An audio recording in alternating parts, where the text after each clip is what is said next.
Hey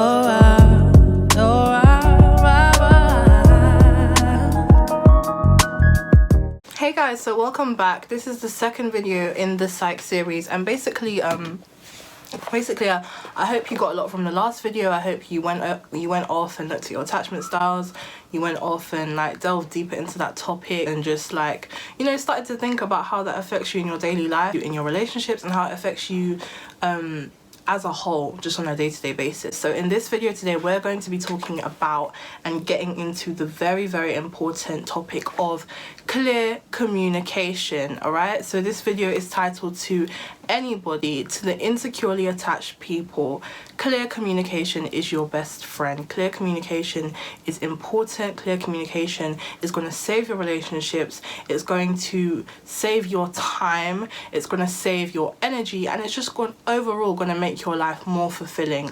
When you tell people what you want, you know what I mean, you're more likely to know if they can give it to you or if they cannot give it to you. But when you don't say what you want, when you don't express your needs, when you keep a lot of stuff to yourself because you think that people can't give you what you want, you end up not getting what you want. The whole process of becoming somebody who is self-assured, somebody who is direct, somebody who is clear, somebody who is communicative, and somebody who is just easy to be with and be around, you need to be able to express yourself clearly and express your needs clearly. And so just that's the whole sum up of what I'm going to be talking about in this video. I'm going to talk about clear communication and how clear communication is going to save your relationships, how clear communication is going to make you it's going to save your peace, it's going to make you a lot more peaceful, it's going to give you a lot of peace of mind, because when you tell people what you want and they cannot give it to you, you have that freedom and you have that choice to move on and leave them behind. Let's get into it. So before, I'm going to discuss how being insecurely attached can affect how you communicate and how clear your communication style can be. So say you're somebody who's insecurely attached. I'm referring to the people who are dismissive avoidant, the people who are fearful avoidant, the people who are anxious preoccupied. When you have an insecure base, for just the way you interact with people and the way you attach to people, it becomes very difficult to have clear communication. And this is mainly because you already have a lot of preconceived ideas from childhood and just from your subconscious beliefs that tell you already how you expect life to go. So you already have this narrative about how you think your life will be, and because you have this narrative about how you think your life will be, you tend to just expect that before it even happens, and so you don't really give yourself the chance to have secure relationships or have secure interactions with people, because you already expect the dysfunction to happen before it happens. And so let me get into that and what that really means. So for example, say I'm an anxious person, I have an anxious attachment style, because I already believe that because I already have this fear of abandonment. So the basis of my attachment, the basis of how I interact with people, it comes from a subconscious belief of I'm afraid that people will leave me and I'm afraid that I will be abandoned. Because I have that core belief system, when I enter into relationships with people, I do anything possible to avoid the outcome of being abandoned, and that in turn leads me to abandoning myself in a way, because I do not clearly communicate what I want. Instead, I resort to protest behavior. So if my partner, perhaps I want more attention from my partner and they're not giving it to me, I decide that, you know what, because they're not calling me, I'm not going to call them, or because they replied to me 30 minutes late, I'm going to reply to them 3 hours late, to show that, you know, they can't treat me that way. When you resort to these protest behaviors instead of being an adult and just saying, you know what, it really hurt my feelings, or it really made me feel insecure when you did not respond to me on time. I felt a bit anxious because I didn't know what you were doing in that time period, and it just made me worry a bit.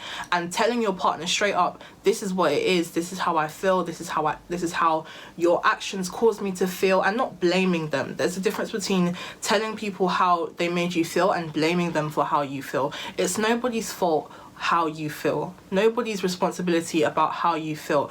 People do things because of themselves, and you attach meaning to what people do. Not to say that people cannot do hurtful things to you, but most of the time people will do things because of themselves. Even if somebody does something that's quite that seems like it's aimed to you. For example, they shout at you, they cheat on you, they lie to you, for example, that is not a reflection of you. That is a reflection of that person and their inner turmoil, and they're putting that onto you. You have a choice now when somebody does something to you to react from a place of insecurity and say, oh, they must have done this because I'm unworthy, or you can say they did this because of themselves. I'm going to choose how I respond to this. I'm going to choose how I react to this, and whether you are going to allow the behavior of other people to validate your own limiting beliefs, because we all have limiting beliefs, no matter how secure we are, no matter how much we think we know, no matter how much we think we've grown, no matter how much we think that we have gotten past our insecurities. We all have these internal beliefs that feed into why we take offense at a lot of things, and feed into why we fail to communicate clearly to other people. You know what I mean?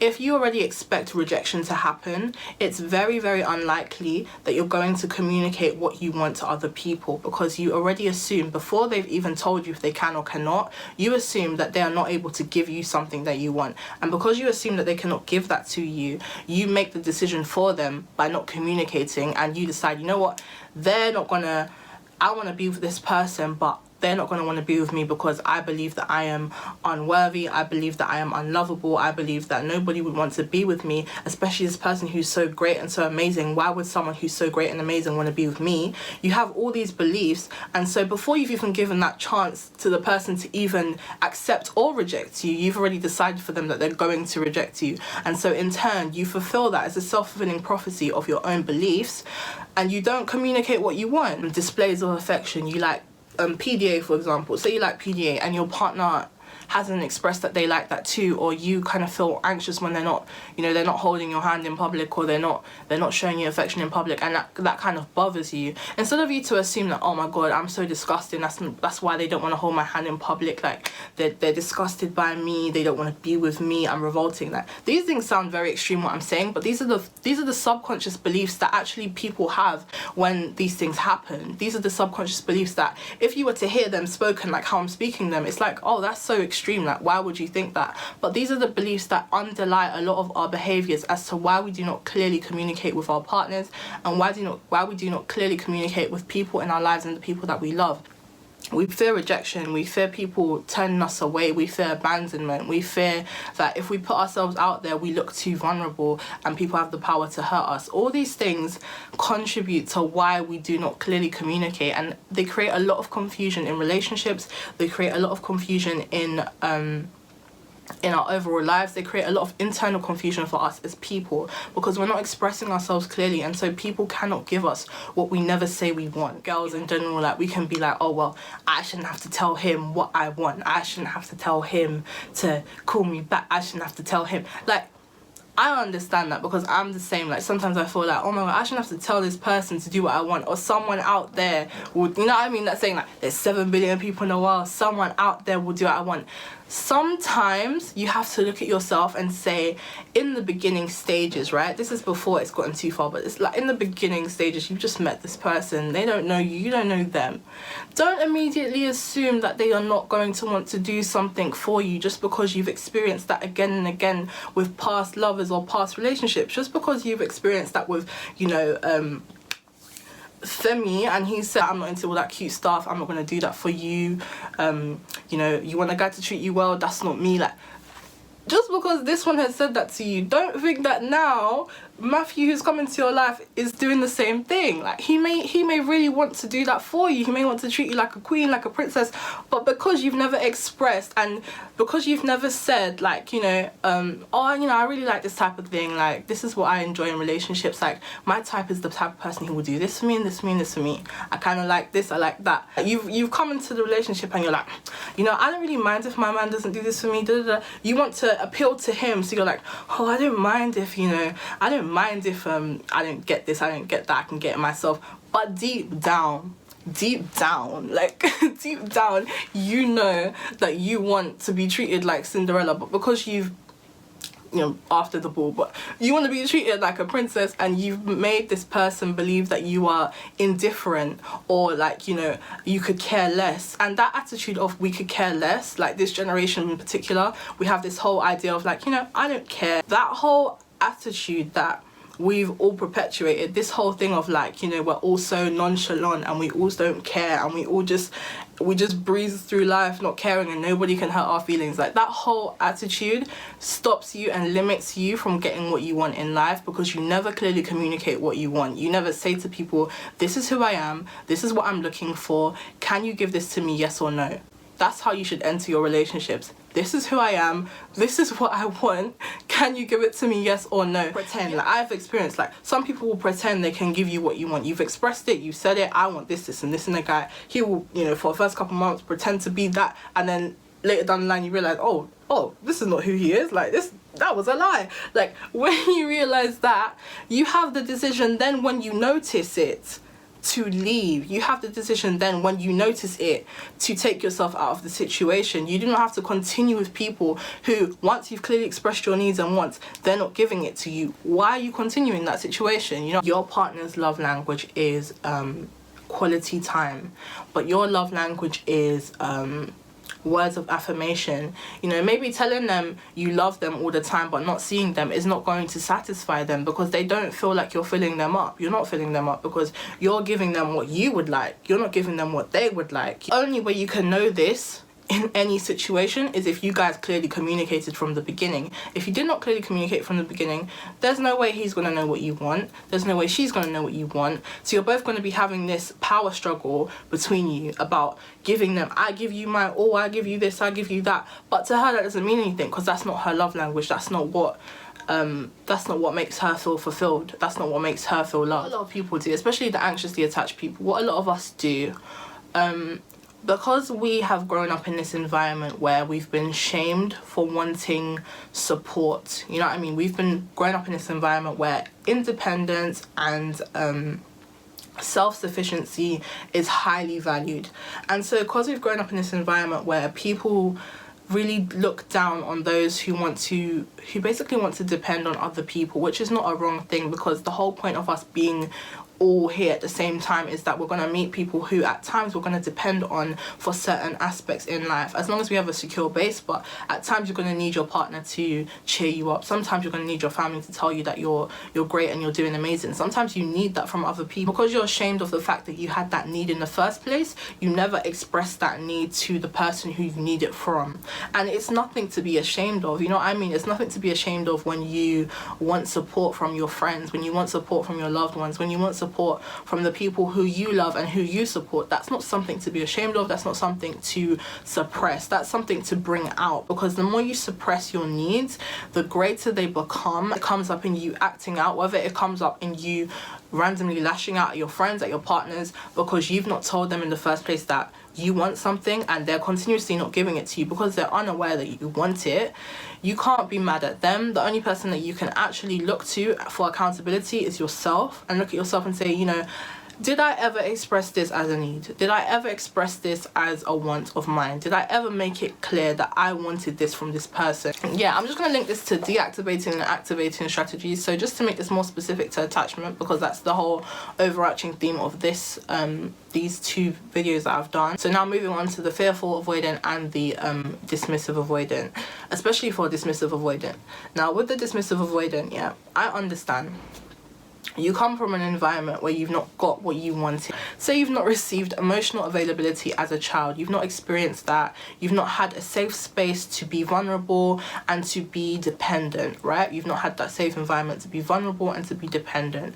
When you enter into adult relationships, it can seem quite strange when you see other people wanting or desiring emotional vulnerability from you, because now you've got to the point where you're so numb.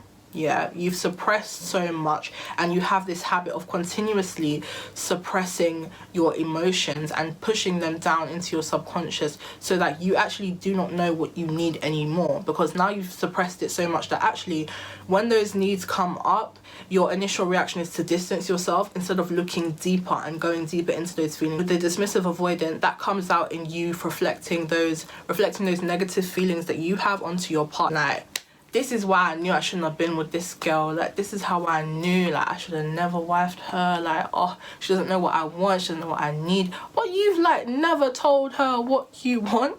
Like, by the way, you've never said to her, I want this. You've never said to her, I would like it if you could do this. You even in the moment where you wanted her to help you, you never really said that you were struggling. You made it like, I'm good.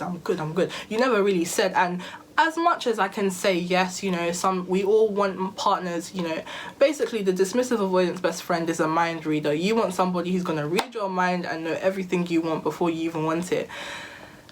That doesn't exist when you're an adult. The way that someone can become intimate with you on that level is if you're vulnerable with them. You cannot expect someone to have the level of intimacy that comes with vulnerability, but you refuse to be vulnerable. You refuse to be open. The whole point of couples and people who are so in sync and so entwined is because they've allowed themselves to be vulnerable to that other person. They've allowed the other person to know their deep needs and their deep wants. And so when that person now no longer has to really speak about it anymore or say, you know, I need this, I need that, because the partner now has known, you know what I mean, because the partner has had that clear communication, you know what I mean, to know that, oh, you know, I know my partner has a habit of being so stubborn. They never want to tell me what they want, but I know they need this, so I'm going to do it. You know what I mean? You have to kind of come from a place of clear communication and say, this is what I want. In situations I can become really hard-headed. Like, sometimes I feel like I don't need anybody, but really I do. So I would really appreciate if sometimes you could just check on me, you know what I mean? If you say that, 9 times out of 10, if that person loves you, it's not going to be a problem for them to do that for you. If you now express your needs and the person's like, oh, what the hell, I'm not doing that, you're so clingy, like you're too much for me, I can't give that to you, well then you know you're not meant to be with that person, and book closed, case closed, finished. Gladly we can move on to people who are gonna give us what we desire and what we need and what we need to feel fulfilled and secure and happy. You know, all of this, I hope you guys have gained something. This is a little bit of food for thought for you guys this week. Find out, you know what I mean, communicate with the people in your life, communicate with the people you are dealing with, communicate with the people who are with you, you know? And the only way you can be the best version with another person is if you can clearly communicate with another person. The basis of clearly communicating with another person is first clearly communicating with yourself, you know what I mean? If you're not comfortable with what your needs are and your feelings, there's no way you're going to be able to express those feelings that you don't even know to somebody else. So if you're somebody who you suppress your feelings, you know that you oftentimes don't express what you want in relationships, don't express what you want from other people. What do I want? You know what I mean? What do I want from my relationships? What do I want from people I am with? You know what I mean? What do I want from them? And when you ask yourself what you want from them, maybe write it down. You know what I mean? One thing that always helps me is journaling. If you journal and you say, you know, you express your day in the journal, just say like, you know, I felt like this at this time, I felt like this at this time, I was really confused about this, and you know, this made me really angry and upset. Now you're getting used to seeing what you feel. Now you're getting used to understanding that, oh, these are the types of things that trigger me, these are the types of things that make me feel insecure, these are the types of things that make me feel unloved. And then you can express that to a potential partner because you know it yourself. But if you don't know it yourself, there's no way you're going to be able to tell that to somebody else. And so thank you for watching, thank you for listening. This is episode 2 of the Psych series. Let me know what you think, let me know if you're enjoying these types of videos, let me know if there's anything you would like me to talk about.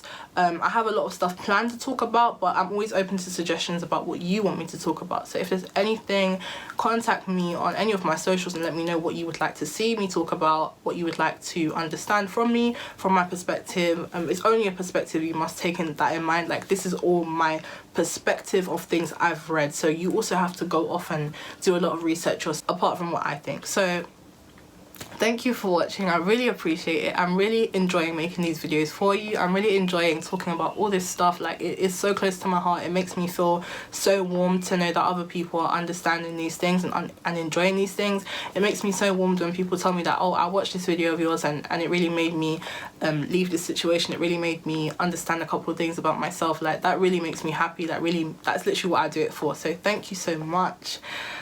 Appreciate it, really appreciate it. Have a good day, stay safe, and thank you. And I want you to be around for this year, next year, every year. You've been here for every